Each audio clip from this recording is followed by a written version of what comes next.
Welcome back. In the final part of our conversation with Ahmed Kathrada, we discussed the importance of history in our country and how we can foster a culture of non-racialism among our young and old.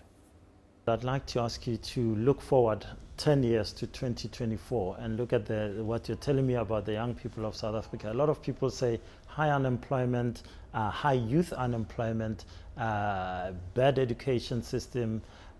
This looks like a Tunisia or a Libya or an Egypt situation. What do you see when you project 10 years? No, I wouldn't dare to venture into 20 years. It'll be wishful thinking on my part. I wish I was a bit more informed, apart from just media reports of the position. But my wishful thinking would be that we will continue on the path that was set up in '94. And if it's slow, we hope and we look forward to the organizations that are involved to ensure that we don't deviate from that path. And if they stick to that path, I think 20 years ahead would have not be in a position to be satisfied, because they always think of what Madiba said. We can never be satisfied as long as there's a hungry child. As long as there's a child that goes to bed hungry, gets up hungry, as long as we can, the moment that we can say that a child has gone to bed with a full stomach, gets up smiling, with a proper breakfast, proper clothing, proper transport to the school and to a proper school, that's when we can be satisfied. Otherwise, we can never be satisfied entirely. I'm interested in the period after 1990. There was an extraordinary show of leadership, and I remember when Chris Hani was murdered, I was a young reporter at the time, and I remember running around Plain Street, Shell House, and you and your colleagues were so engaged and all that.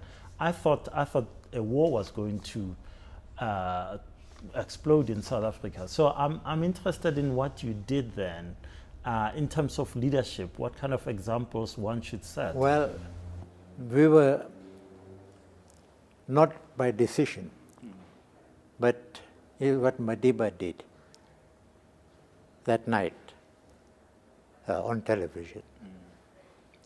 He represented all of us.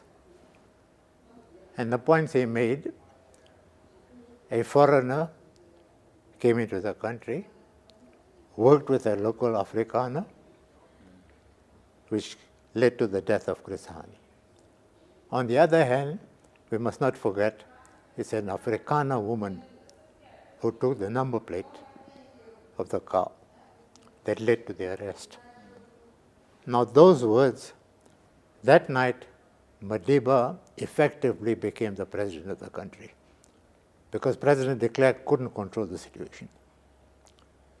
The MK people were armed, not that they would have overthrown, but they could have caused a lot of bloodshed in this country, because there were hundreds of armed MK people in the country. And Madiba's speech that night calmed the situation. When you look back at that, and then later on we had the TRC, and there was a lot of anger, people asking where are the perpetrators? Why is it, night after night you have the victims, as it were, or the survivors, telling their stories, but there are no perpetrators. Do you think the wounds from the TRC process are healed? No, it'll take a long way. I mean, that was a process. The thing is, the survivors are still there. Children of survivors are still there. So on an individual level, it'll take a long time to heal. As a nation, you tend to forget. This morning I saw Archbishop Tutu also say that we have not fulfilled some of the undertakings of the TRC in looking after the victims. We haven't done so. Well, that is again the task of the government to ensure that that is attended to. As a society, could we have dealt differently with those issues? I don't know what other method we had. We had to deal with perpetrators and victims. We did not want to have a Nuremberg trial. That would be a perpetuation of revenge and put them into jail. To build a nation, we didn't choose that way out. We didn't want to have a Nuremberg trial. We didn't want to send these people to jail because that would have just perpetuated the conflict endlessly. So we chose this way out. Naturally, it wasn't perfect. Perpetrators, very few of them came before. A lot of victims came. So in that sense, the TRC did not fully achieve what it set out to achieve, precisely because the perpetrators, the government was not there. They didn't take part. Because after all, it was the henchmen, the foot soldiers, that perpetrated the crimes. The ones who were responsible did not give evidence there. So that was a shortcoming of the TRC. But we can't keep on harking back to that. We have to take that into account. We don't want to set out with revenge. But we have to concentrate on healing. We haven't been a healed nation yet. And many people would say to you, yes, we would like to heal and we are trying to get healed, but shouldn't we bring those who did not come forward to the TRC, bring them to book through the law? I see there are individual demands that way. Even this week we heard of somebody saying that his fellow who tortured him should be. But that's an individual case. As a collective, we can't think of revenge. As a government, as a country, we can't go back to revenge.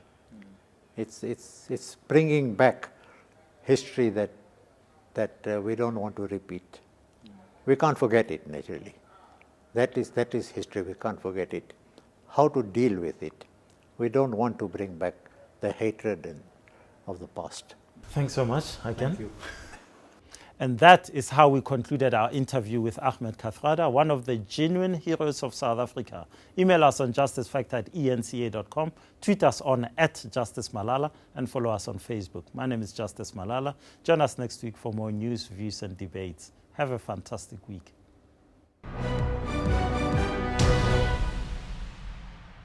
News that moves. eNCA.com.